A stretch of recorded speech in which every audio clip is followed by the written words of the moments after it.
Hello everyone, welcome back to my channel. ಎಲ್ಲರೂ ಹೇಗಿದ್ದೀರಾ? Hope ನೀವೆಲ್ಲರೂ ಚೆನ್ನಾಗಿರ್ತೀರಾ ಅಂತ ಭಾವಿಸ್ತೀನಿ. ಮೊದಲಿಗೆ ನಿಮ್ಮೆಲ್ಲರಿಗೂ ಹೊಸ ವರ್ಷದ ಶುಭಾಶಯಗಳು. Happy new year.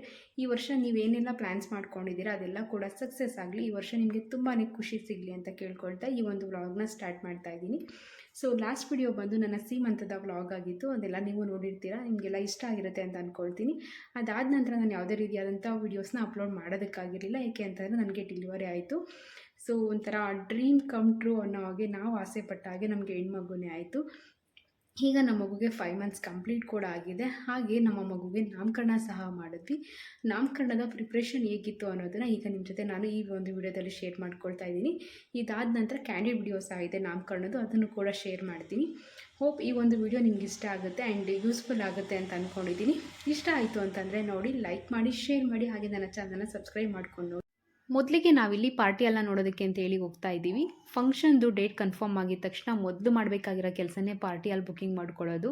ಇಲ್ಲ ಅಂತಂದರೆ ನಾವು ಅಂದ್ಕೊಂಡಿರೋ ಡೇಟಲ್ಲಿ ಪಾರ್ಟಿ ಹಾಲ್ಗಳು ಸಿಗೋದು ತುಂಬಾ ಕಷ್ಟ. ನಮಗೂ ಸಹ ಅದೇ ಪ್ರಾಬ್ಲಮ್ ಆಯಿತು. ನಾವು ನಮ್ಮ ಪಾಪುಗೆ ನಾಮಕರಣನ 5th ಮಂತಲ್ಲಿ ಮಾಡೋಣ ಅಂತ ಪ್ಲ್ಯಾನ್ ಮಾಡ್ಕೊಂಡಿದ್ವಿ. ಡಿಸೆಂಬರ್ಗೆ ಅವಳಿಗೆ 4th ಮಂತ್ ಕಂಪ್ಲೀಟ್ ಆಗಿ 5th ಮಂತ್ ಸ್ಟಾರ್ಟ್ ಆಗ್ತಾಯಿತ್ತು. ಆ್ಯಂಡ್ ಡಿಸೆಂಬರಲ್ಲಿ ಬಂದು ಧನುರ್ಮಾಸ ಸಹ ಇರೋದ್ರಿಂದ 15ನೇ ತಾರೀಕು ಒಳಗಡೆನೇ ನಾವು ನಾಮಕರಣನ ಮಾಡಬೇಕಾಗಿತ್ತು. ಪುರೋಹಿತರ ಹತ್ರ ಕೇಳಿದಾಗ ಅವ್ರು ನಮಗೆ 1-2 ಒಳ್ಳೆ ಡೇಟ್ ಅನ್ನೋದನ್ನು ಕೊಟ್ಟಿದ್ದರು. ಒಂದು ಬಂದು ಸಂಡೇ, ಇನ್ನೊಂದು ಥರ್ಸ್ಡೇ. ಆದಷ್ಟು ವೀಕೆಂಡಲ್ಲಿ ನೋಡೋಣ, ಎಲ್ರಿಗೂ ಬರೋದಕ್ಕೆ ಸರಿ ಹೋಗುತ್ತೆ ಅಂತ ಅಂದ್ಕೊಂಡು ಟ್ರೈ ಮಾಡಿದ್ವಿ. ಬಟ್ ಕೆಲವೊಂದೆಲ್ಲ ಆಲ್ರೆಡಿ ಬುಕ್ಕಿಂಗ್ ಆಗೋಯಿತು. ನಾವು ಶಾರ್ಟ್ ಲಿಸ್ಟ್ ಮಾಡಿದ್ರಲ್ಲಿ 1-2ರಲ್ಲಿ ಮಾತ್ರ ಅವೈಲೇಬಲ್ ಇತ್ತು. ಸರಿ, ಅದನ್ನೇ ಈಗ ನೋಡೋಣ ಅಂತ ಹೇಳ್ಬಿಟ್ಟು ಬಂದಿದ್ದೀವಿ.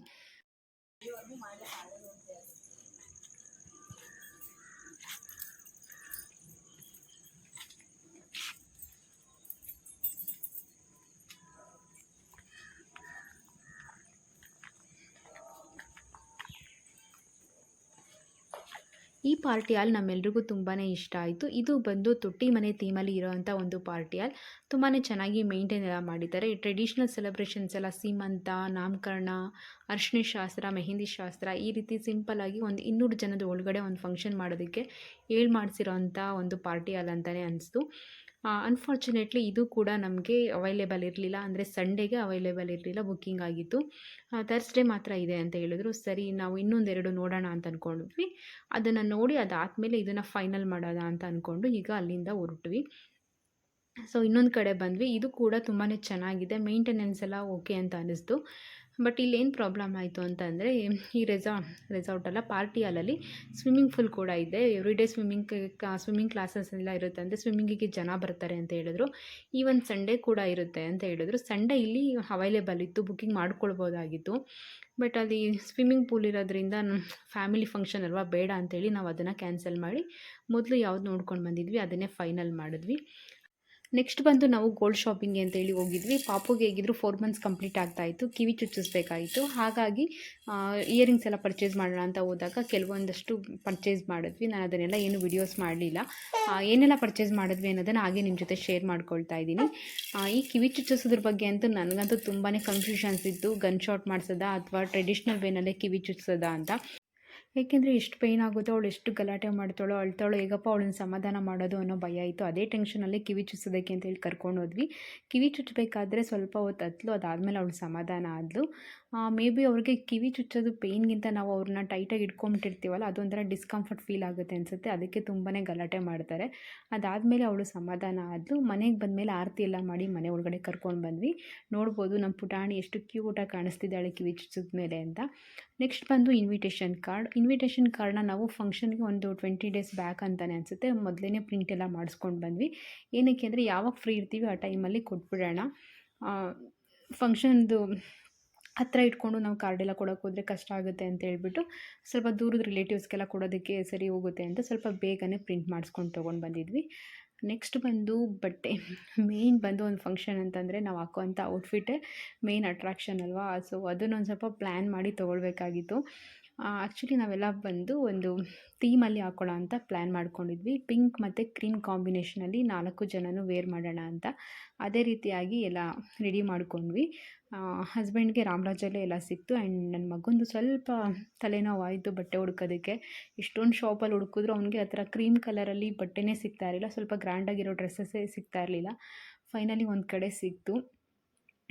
ಸೈಜ್ ಸಿಕ್ಕಿದ್ರೂ ಕಲರ್ ಸಿಗ್ತಾ ಇರಲಿಲ್ಲ, ಕಲರ್ ಇದ್ದರೂ ಸೈಜ್ ಸಿಗ್ತಿರಲಿಲ್ಲ, ಆ ಥರ ಪ್ರಾಬ್ಲಮ್ ಆಗ್ತಾಯಿತ್ತು. ಇನ್ನು ಬಂದು ನಂದು ಸ್ಯಾರಿ, ಇದು ಬಂದು ಮೈಸೂರು ಸಿಲ್ಕ್ ಸ್ಯಾರಿ, ಈ ಪಿಂಕ್ ಡಾರ್ಕ್ ಪಿಂಕಲ್ಲಿ ಮೈಸೂರು ಸಿಲ್ಕ್ ಸ್ಯಾರಿ ತೊಗೊಂಡಿದ್ದೆ. ಅದಕ್ಕೆ ನಾನು ಈ ರೀತಿಯಾದಂಥ ವರ್ಕನ್ನು ಮಾಡಿಸಿದ್ದೆ ಬ್ಲೌಸ್ಗೆ. ಇವಾಗೆಲ್ಲ ಇದು ಟ್ರೆಂಡಿಂಗಲ್ಲಿದೆಯಲ್ಲ, ಅದೇ ಥರ ಸಿಂಪಲ್ಲಾಗಿ ನಾಟ್ ವರ್ಕಲ್ಲಿ ಮಾಡಿಸ್ಕೊಂಡಿದ್ದೆ, ತುಂಬಾ ಚೆನ್ನಾಗಿ ಬಂದಿತ್ತು.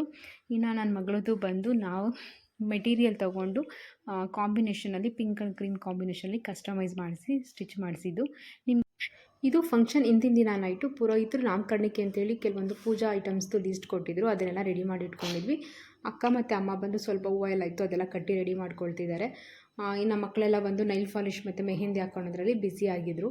ಹಿಂದಿನ ದಿನ ನೈಟೇ ಆದಷ್ಟು ಎಲ್ಲ ರೆಡಿ ಮಾಡಿ ಇಟ್ಕೊಂಡ್ವಿ. ಬೆಳಿಗ್ಗೆ ಅಂತಂದರೆ ತುಂಬ ಅರಿಬರಿ ಆಗಿಬಿಡುತ್ತೆ, ನಾವು ರೆಡಿ ಆಗೋದು ಇದೆಲ್ಲ ಎತ್ತಿಟ್ಕೊಳ್ಳೋದು ಲೇಟ್ ಆಗುತ್ತೆ ಅಂತ ಎಲ್ಲ ರೆಡಿ ಮಾಡಿ ಇಟ್ಕೊಂಡು ಮಲ್ಕೊಂಡ್ವಿ.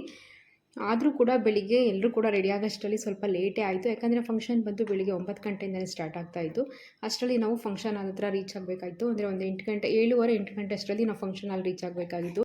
ಬೆಳಿಗ್ಗೆ ಮನೆಯಿಂದ ಹೊರಡೋದ್ರಿಂದ ಹಿಡಿದು ನಾಮಕರಣದವರೆಗೂ ಕಂಪ್ಲೀಟಾಗಿ ವಿಡಿಯೋನ ಶೇರ್ ಮಾಡ್ಕೊಳ್ಬೇಕು ಅಂತ ಅಂದ್ಕೊಂಡಿದ್ದೆ, ಆಗಲೇ ಇಲ್ಲ, ಸ್ವಲ್ಪ ಕೂಡ ವಿಡಿಯೋ ಮಾಡೋದಕ್ಕಾಗಲಿಲ್ಲ. ನಾನು ಸಹ ಫ್ರೀ ಇರಲಿಲ್ಲ, ಬೇರೆಯವ್ರ ಹತ್ರ ಹೇಳಿ ಮಾಡಿಸೋದಕ್ಕೂ ಕೂಡ ಆಗಲಿಲ್ಲ, ಅಷ್ಟು ಬ್ಯುಸಿ ಆದ್ವಿ. ಇನ್ನು ನಾನು ಬಂದು ಮೇಕಪ್ನ ಒಬ್ಬರು ಮೇಕಪ್ ಆರ್ಟಿಸ್ಟ್ ಹತ್ರ ಮಾಡಿಸ್ಕೊಂಡಿದ್ದೆ, ತುಂಬ ಚೆನ್ನಾಗಿ ಮಾಡಿಕೊಟ್ಟಿದ್ರು. ಈಗ ಎಲ್ಲರೂ ಕೂಡ ರೆಡಿ ಆಗಿಬಿಟ್ಟು ಫಂಕ್ಷನ್ ಹಾಲ್ ಹತ್ರ ಹೋಗ್ತಾ ಇದ್ದೀವಿ. ಬೆಳಿಗ್ಗೆನೇ ಮಳೆ ಬೀಳೋದಕ್ಕೆ ಸ್ಟಾರ್ಟ್ ಆಗಿಬಿಟ್ಟಿತ್ತು, ಲೈಟಾಗಿ ಡಿಸ್ಲಿಂಗ್ ಆಗ್ತಾಯಿತ್ತು. ಈ ರೀತಿ ಏನಾದರೂ ಫಂಕ್ಷನ್ ಇರಬೇಕಾದ್ರೆ ಮಳೆ ಬೀಳ್ತಾ ಇದೆ ಅಂದರೆ ಸ್ವಲ್ಪ ಕಿರಿಕಿರಿ ಅಂತ ಅನಿಸುತ್ತೆ. ಬಟ್ ಈ ರೀತಿ ಮಳೆ ಬಿದ್ದರೆ ತುಂಬಾ ಒಳ್ಳೆಯದು ಅಂತ ಹೇಳ್ತಾರೆ, ಶುಭ ಶಕುನ ಅಂತ. ಓಕೆ ಫೈನ್ ಅಂತ ಅಂದ್ಕೊಂಡು ಹೊರಟ್ವಿ. ಆಲ್ರೆಡಿ ಡೆಕೋರೇಷನ್ ಅವ್ರು ಬಂದು ಡೆಕೋರೇಷನ್ ಎಲ್ಲ ಕಂಪ್ಲೀಟ್ ಮಾಡಿಬಿಟ್ಟು ರಿಟರ್ನ್ ಹೋಗ್ತಾಯಿದ್ರು. ಆ್ಯಂಡ್ ಫೋಟೋಗ್ರಾಫರ್ ಸಹ ಬಂದು ನಮಗೋಸ್ಕರನೇ ವೆಯ್ಟ್ ಮಾಡ್ತಾಯಿದ್ರು. ಇನ್ನು ಫುಡ್ ಬಂದು ನಾವು ಕೇಟ್ರಿಂಗ್ ಅವ್ರಿಗೆ ಹೇಳಿದ್ವಿ, ಬೆಳಿಗ್ಗೆ ಬ್ರೇಕ್ಫಾಸ್ಟ್ ಮತ್ತು ಲಂಚ್ ಎರಡೂ ಕೂಡ ಮಾಡ್ಕೊಡೋದಕ್ಕೆ ಅಂತೇಳಿ. ಸಕ್ಕತ್ ಟೇಸ್ಟಿಯಾಗಿ ಮಾಡ್ಕೊಂಡು ಬಂದಿದ್ದರು, ಎಲ್ಲರೂ ಸಹ ಇಷ್ಟಪಟ್ಟರು. ಬಂದವರೆಲ್ಲ ಅದೇ ಹೇಳ್ತಾಯಿದ್ರು, ಊಟ ತುಂಬ ಚೆನ್ನಾಗಿತ್ತು ಅಂತ. ಒಂದು ಡೆಕೋರೇಷನ್ ಕೂಡ ಅಷ್ಟೇ ಚೆನ್ನಾಗಿ ಮಾಡಿದರು. ಓವರಾಲ್ ನಾವು ಅಂದ್ಕೊಂಡಾಗೆ ನಾಮಕರಣ ತುಂಬ ಚೆನ್ನಾಗಾಯಿತು. ನಿಮಗೇನಾದರೂ ಇವ್ರದ್ದೆಲ್ಲ ಕಾಂಟ್ಯಾಕ್ಟ್ ಡೀಟೇಲ್ಸ್ ಬೇಕು ಅಂತಂದರೆ ಕಮೆಂಟ್ ಮಾಡಿ. ಹೋಪ್ ಈ ಒಂದು ವಿಡಿಯೋ ನಿಮ್ಮೆಲ್ಲರಿಗೂ ಇಷ್ಟ ಆಗಿರುತ್ತೆ ಅಂತ ಅಂದ್ಕೊಳ್ತೀನಿ. ನೆಕ್ಸ್ಟ್ ವೀಡಿಯೋಗೋಸ್ಕರ ವೆಯ್ಟ್ ಮಾಡ್ತಾ ಇರ್ತೀರಾ ಅಂತ ಅಂದ್ಕೊಳ್ತಾ thank you for watching. Bye bye.